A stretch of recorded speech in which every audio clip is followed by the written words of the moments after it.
Welcome back to another episode of the Startup Therapy Podcast. This is Ryan Rutan, joined as always by my partner, friend, and the CEO and founder of startups.com, Wil Schroeder. Wil, today we're going to talk about something that comes up quite frequently as startups start to feel some of that first success, or maybe second or third. We'll dig into that. But this is one where we both definitely have some personal experience. So why don't we just start by speaking to that? This notion that like, I'm having success now. This is a train that I get to ride forever off into eternity. And, you know, just because you've had one success, does that guarantee or mean that we're going to continue to do this and we just get to keep having success fun for the rest of our lives? Yeah, every hand will be successful. You know, I won this hand. I'm clearly good at this. It's called a gambling streak, right? Yeah. Those never end. You know, the problem we have, I think, you know, I'll speak for myself. The problem I had early on is that I had some success young. And it wasn't about the fact that I was young. It's just the fact that I wasn't on the planet long enough to see what not having success looked like, right? Yeah. Again, I tried this once. It worked. I'm great at this. I'll do it forever. Right? It's the equivalent of you walk into the casino and you go to the blackjack table and you've never played blackjack before. And the dealer deals 21 right out of the gates. And it pays you a bunch of money. And you're like, well, that was easy, right? Why don't I just keep doing that? And at that very moment, everyone at the table is like, yeah, it doesn't really work that way, right? But you, at that very moment, you're like, no, it does work. Look, 21 paid out, right? Adding 1,000. Here we go. Yeah, and so I think, you know, what we can dig into today isn't just the fact that, you know, we need time to be able to have that comparison, but it's also, I think, maybe a more mature state, which is, even if we are able to kind of run things through and kind of see the fact that we were successful, maybe at a young age, maybe not, that it still may be our last best deal, right? Like what you said, Ryan, we keep thinking that if this deal was big, then there must be another deal that will be either big or successful. And I think what messes with people, what they just don't comprehend, is this actually might be the last one. So you have to treat every hand like it's your last hand and not, you know, not keep trying to one up. So that's, for me, you know, it's been a struggle for a long time. If you look back, say like in your 20s, where were you confident, not confident, et cetera, that your success was going to keep on going? Oh, I mean, when you're dealing with these small numbers, right, which is that I tried something and it worked, so therefore I have a data set of one. It tells me it worked. It's all I have to go on, right? Like you really don't have anything else to push off of. So it's not even really. I mean, the danger there is using yourself as the data set, I think. Right. When you go back to our 20s, Wil, there wasn't nearly the same discussion around what it was like to be a startup founder or who was doing what or what the successes were. I mean, you know, everybody was still watching the ticker tape on Wall Street, right? So I think our ability at that stage was severely hindered. I'm not making excuses, but I'm saying like, I don't know where else I would have looked at that stage to say. And so this is why this is such a common mistake. If you just assume that this will continue forever, right? There wasn't any real proxy. I knew like two other founders. One of those I met via a phone call. And that was who was that at the time? It was not, one of my neighbors had an uncle who was like doing these like random CFO gigs for really big companies. It wasn't PayPal. It wasn't eBay, but it was somebody like in that adjacent space. They go on to be a big company. I can't believe I can't remember who this is. Now it's happening to me too, Wil. Look at this. Look where we are. You've got my memory. Right. I'm trying to go back 20 years. It's not working. So yeah, I just didn't have any really good proxies to say like, here's what I should expect, right? I just looked at what had already happened to me and I based my expectations on that. Right? Statistically, not a great way of doing things. So I think, you know, I set myself up for some disappointment there, thinking that not only, so let me put you in the mind frame, right? So it wasn't only that I would be able to be successful again, but that one would probably be my lowest level of success. Exactly. And from this point forward, they would not only continue to happen, but each time they would get geometrically or exponentially larger, and it would just grow and balloon out of control. Right? That didn't happen exactly like that. I've gone on to other successes, but it wasn't a foregone conclusion, nor did they all get bigger and bigger and bigger, right? A lot of things changed. So many things changed. I mean, like family, all the other stuff that comes in at some point in your life.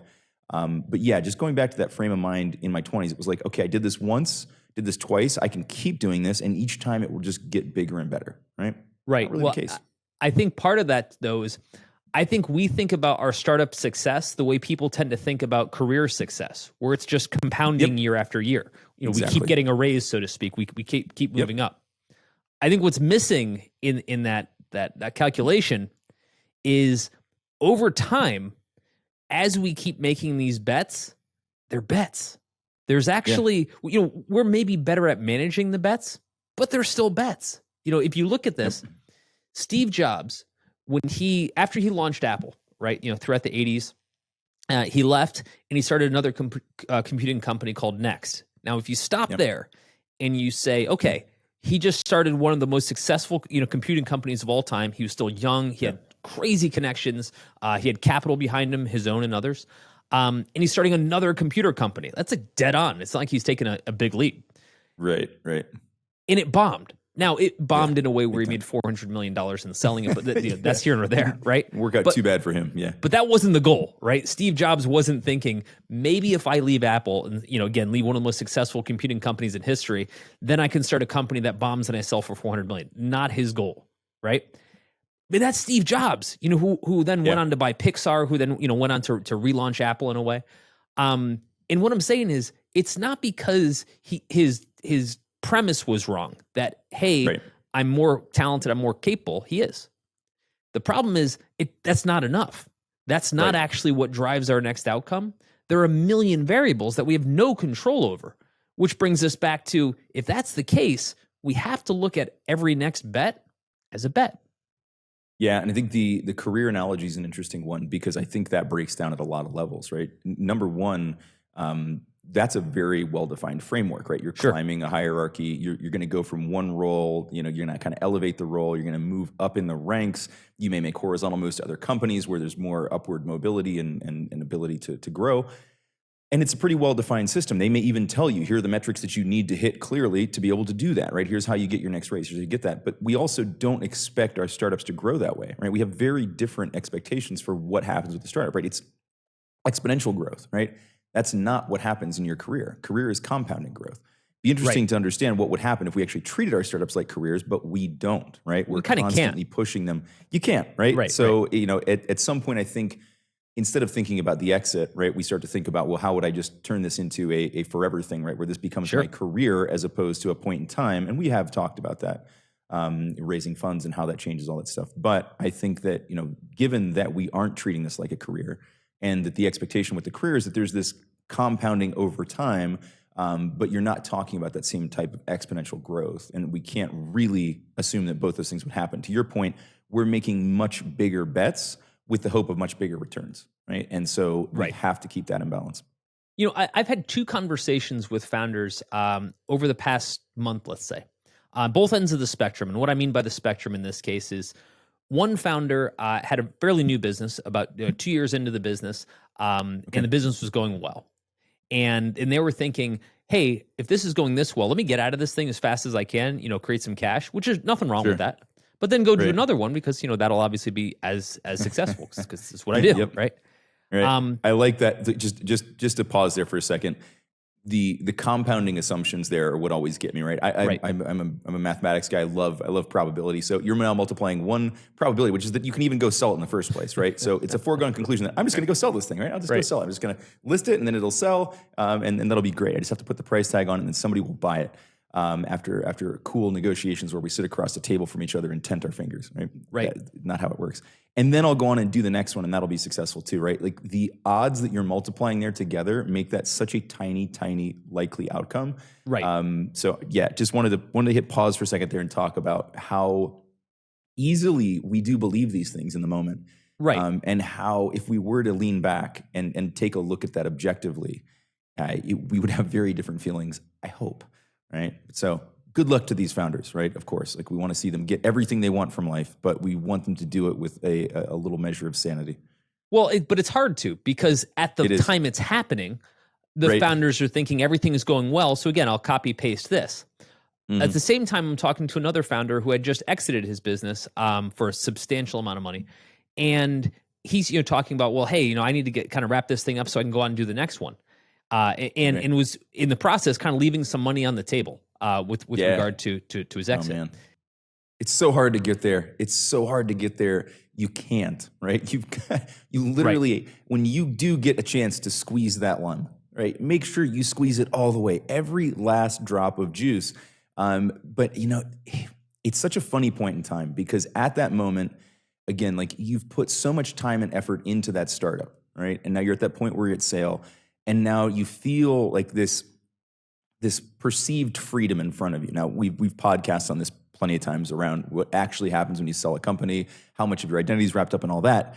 But like, it's so easy to just look forward and say like, I'm just going to run like hell from this thing so that nothing happens, it doesn't change, right? All of a sudden the money doesn't get pulled back, whatever. We just try to run away from it as quickly as we can and go on to the next thing. And again, to your point, we leave so much on the table when this happens because we're just thinking next thing, next thing, next thing. I don't want to put any more time, energy, effort into that. It sucked me dry. Like I'm just tired. I need to just go do anything else to recharge my batteries. And we leave money on the table. We leave connections on the table. We leave so much on the table when we do that. Sorry, didn't mean to get on a tangent there, but felt important. No, it's true. But look, the problem is, again, this other entrepreneur who had made a lot of money was on the other side of the exit and basically, trying to wrap things up with the acquirer, et cetera, was like, I need to get out of this thing as fast as possible and go focus on the next thing.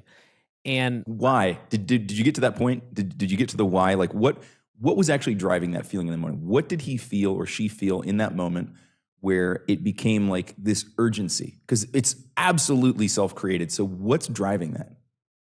I think what happens, I don't think people see this from the outside, Ryan. I think what happens is he's been at it 10 years, right? Yes.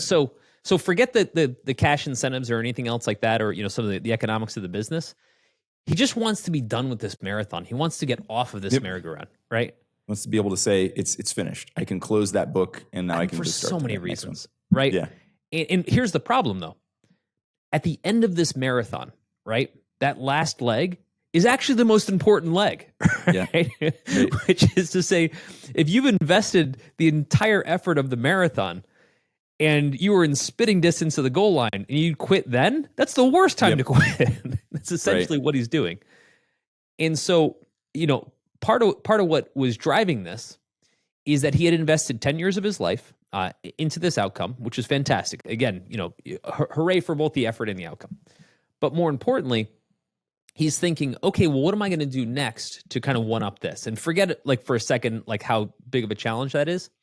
What he had lost sight of, and it's not his fault, it happens all the time, that's kind of what we're talking about, is that he didn't understand that this might be the last one, right? The idea is, let me wrap this thing up quick so I can get on to the next one, with the implication, like we keep talking about, that there's going to be a next one.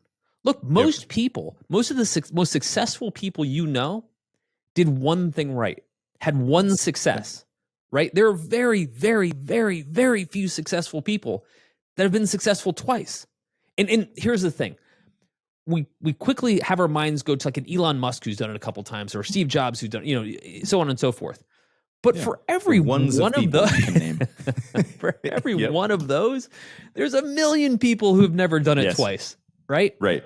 And yet we think we're that person every time. That's it. I think it's the heart of the challenge. Yeah, it is. It's this false comfort that I've done it, I did all the hard stuff, and now that's behind me, even though it's not truly. To your point, you've got at least 10% of that race left to run, which is just closing it up in the best way possible, getting everything you can out of that outcome.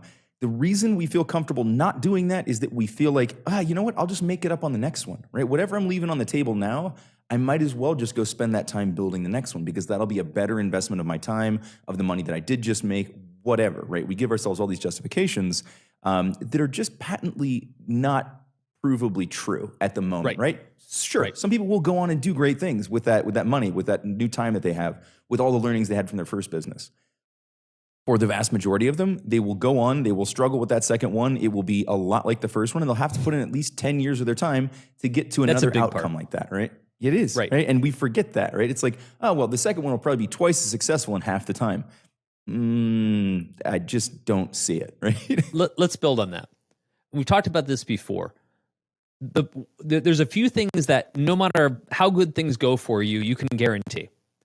Guarantee number one, the next one in success or failure is going to cost you 3 to 5 years. Like, unless you decide within 6 months it didn't work, in which case I would say that doesn't even count.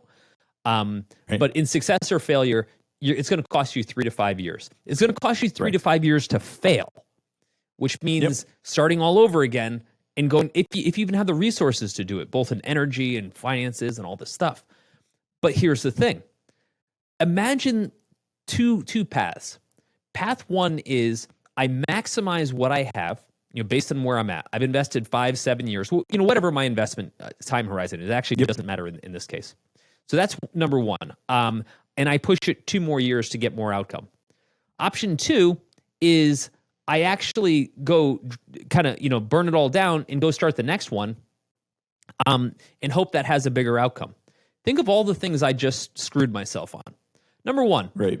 I could have spent 2 years to increase a guaranteed outcome versus 3 to 5 years to have no guarantee of an outcome. Like, how is that better?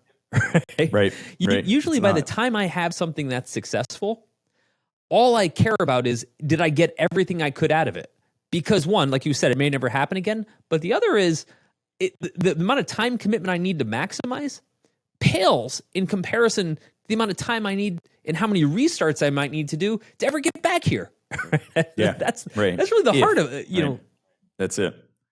It's also funny to me too, just the irony of how much time we spend belaboring small dollar decisions and beating up cost within the startup company at the early stage, even at the mid stage.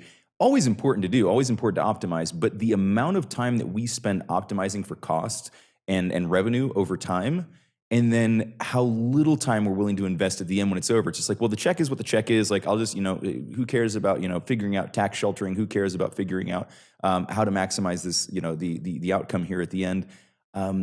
It's crazy because that's the real money, right? That's the money that now is yours, right? There's no more cost associated with that until you decide to go on and spend it on something else, which is a totally different thing, right? It's a whole nother episode. It exists somewhere in the past.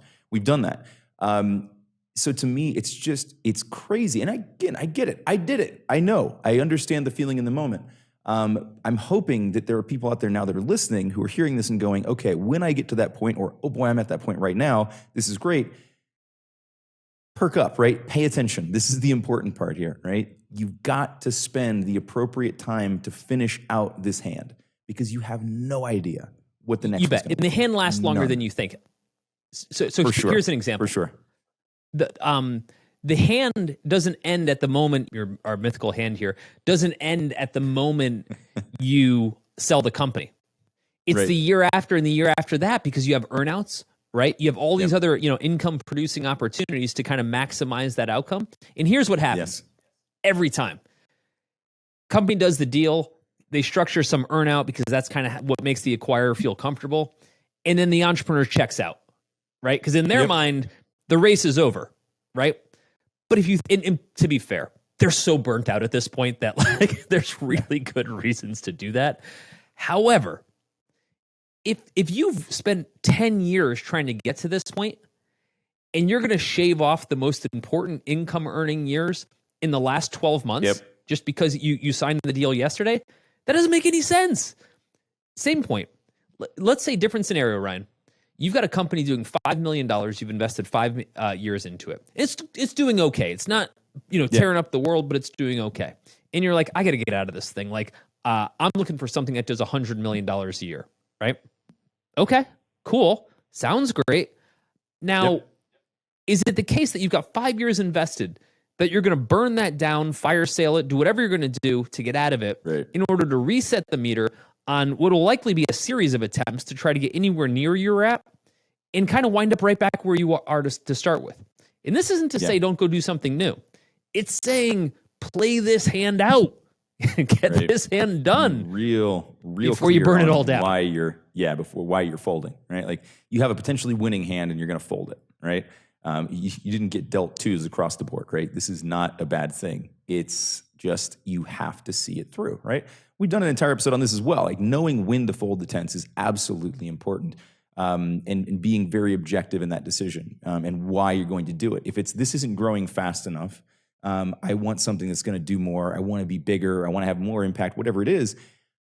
Probably worth looking in the mirror and saying, well, what is it that I'm not doing that's keeping this business from growing that way, right? You are in control of a lot of the destiny of that company. So if it's not working, what makes you think that simply by going and chasing something else, that it's going to be that much different? Oh, it's a bigger idea. It's a bigger opportunity. Well, is that what's holding you back now? Have you hit 100% of your market at this point? Or are you still having trouble reaching them? Are you having trouble retaining them? What are the factors that are holding you back? And we don't want to talk about those things in that moment. It's like, no. Those things are the wrong side. We want to look at the shiny side of the ball. Let's look at everything that's going right and just assume that all that stuff will exist. And none of the things that are going wrong will exist in the new one, right? We love to assume the outcome in that next hand and just carry forward everything that's great and nothing that's not, right? A little dangerous, right? Not a great approach to that. I agree. I'll give you an example of where I didn't know what I had until it was gone. I'm using the Cinderella Power Ballad as a reference here. You know, that so I do remember. My first company, you know, I'm 26 years old. Company's done really well. We got hundreds of millions of revenue, and it's the only thing I had ever done. So in my mind, here's what happens: you start from nothing, and within 5 to 7 years, you do hundreds of millions of revenue. Right? Like that's kind of how it works. And I wasn't that ignorant, but I don't want to give myself too much credit either. But to be fair, we talked about this a moment ago. It was also the only frame of reference that I had, right? Yep, that's it. And so what's so tricky is it's hard for founders to regain perspective. Part of what I think helps is to talk to other founders, you know, and say, hey, give me an outside look of what I have here. How are you seeing it? And some founders will be like, look, this is a dead end business and, you know, you should kind of go on to do something else, which again is fair. But more often than not, you're going to have other founders like, dude, like you should be paying attention to your actual business. Like you're messing around with something in cryptocurrency. You need to like pay attention to the things that's paying you real currency right now. Yep. Right. And what we also don't realize is the moment we take our eye off the ball, we start thinking about what's that next thing? What's that next thing? That's when we start firing holes in the boat of the very thing that got us here. I did it. Exactly. You know, when I was running Blue Diesel, when it was doing really well, all I could think of was, what am I going to go do next? And I would say 50% of my day for the last 2 years was probably spent in my head thinking about what's next.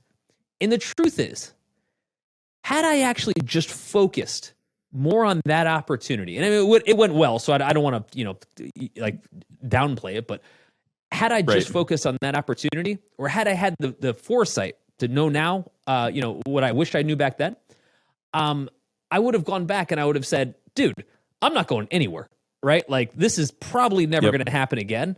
And I am going all in on this thing, you know, good or bad. I'll never be able to, this is the important part. I'll never be able to invest higher ROI years than I can on a winner. Right. Yep. And I would have invested as such. Now, and Ryan, this brings us back to our journey together. Here we are at startups.com, and we're 9 years into the journey. We've been around a while. That was sort of the goal. Yes. Right. And we've got a successful 8-figure business, right? Theoretically, we could all jump ship and start far more successful businesses. I mean, there's much bigger, a 9-figure business, right? 10-figure business, whatever. Yep. But we all, you know, you, me, Elliot, and the rest of the team, we mostly have the benefit of having been through this before, and this conversation is so different. I was telling Sarah, my wife, the other night, I was like, in the last 9 years, how many new ideas have I brought you that weren't about startups.com?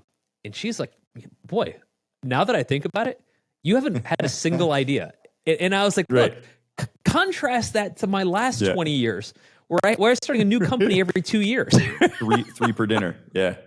Right. I think it's a little bit tricky for us to instantiate that same understanding. Let's say with the rest of our staff, who's, you know, significantly younger than us, to their credit, they've only seen this. They've only been on this train. You know what I mean?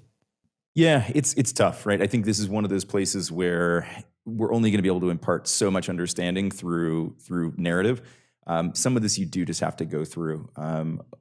Hopefully, collecting enough examples from people around you that you avoid the major pitfalls in doing this. We've talked about this before too, but I hate to see false negatives anywhere inside a startup company, right? Because it can be that opportunity that you give up on too soon. That absolutely ends up being the one, right? We see this all the time in early stage startup marketing. It's super germane to me, and I see it all the time. I advise people through this all the time. it's really tough, right? It's really tough to know when we've achieved our success. But just like the startup company, I'll analogize it back to the marketing. That curve is flat for so long as you try to figure out which channels are viable. How much do we have to spend to really figure this out? How do we get our target right? All these variables that go into this, and that curve just stays flat. And then you start to get a little bit of incremental lift, right? And then if you're lucky towards the end, you get that exponential lift. But you gotta stick around for a hell of a long time and really work every angle of that to be able to achieve that exponential liftoff, right? But if you've only ever experienced the flat portion of the curve or that incremental lift, you're like, this thing's not going anywhere, right? Because I've never seen that before. I assume the plane takes off at a 45-degree angle. If you've ever seen an airplane take off, that's not how it works until the very end, if you're lucky. It's not how it's supposed to work. And it's the same thing in a startup company. It's the same thing with various aspects of the startup company, whether it's building your team or building your marketing, building your sales, whatever it is. There's this long period of time where things tend to be relatively flat, or maybe there's some little inflections, right? But if you look at the curve over a long period of time, relatively flat, right? You have to be able to suffer through that and understand that you don't actually have to suffer during that period. That's just part of the way this works, right? But to your point, if that's all you've ever seen, if you're just seeing like, well, we're just not really growing. Well, we are. It's just geometric, not exponential, right? It's not this like create. It's just a linear progression, and that doesn't feel good. If you're in one startup and you're looking at another startup over there going, yeah, but they're doing this. Right, well, look at their entire history. Look at what they sacrificed to do that. Did they take on capital? Is this based on, a $20 million war chest that they now no longer own that portion of the company? There's so much behind the curtains when you're just looking at that inflection point and going, well, look at what they're doing. Yeah, well, let's look at what they did before that, before we get too excited about what's happening now. I also think that when you look at other companies that are being successful, maybe your own company's successful, maybe it's not. What's missing in that assessment is that everyone is successful in that assessment, right? We just pulled out all of the most successful companies and said, okay, why is mine not as successful as that company? Well, what's missing in that whole data set is the 90% of companies that aren't successful, right? Right. Who don't actually have a hand in any of this. If you're so fortunate in this game, whether you're a founder, an employer, whatever, to have your hand in a successful company, do not, look the gift horse in the mouth, right? Like literally, if you're so successful, see it through, finish, play it through. Because for all of us, we've said this before, we are judged by our wins, right? Not our participation, right? Exactly. If we're so fortunate that we can be in a position where we can be in a successful company, whether we started it or we're part of it, et cetera, see it through, write it out, post the win. Absolutely, man. And so like, let's rewind a little bit and talk about kind of where we come from on this little journey, right? Which is to say that you've really got to pay attention to what you have in your hand, right? At the moment, right? You can't, again, like I think you said, you don't know what you've got until it's gone, right? And that's absolutely true, right? You don't know what the value of that hand is until you're forced into playing the next one, which may be better, it may not be. Statistically, it will not be, right? It doesn't work out in your favor. The house always wins. True here as well. Not always, but statistically, they come out on top more often. So we go from there into then maximizing what we have while we have it, right? We want to make sure that we're doing everything we can to not leave anything on that table, right? In the same, like if we're going to continue with our analogy here, you wouldn't simply pick up 3 out of the 4 stacks of chips when you win that hand. You'd make sure that you swept that table clean, right? A little more obvious in that situation, a little easier to do, but no less important, and probably actually far more important to do that in the startup context because it took you more than the time to play that hand, right?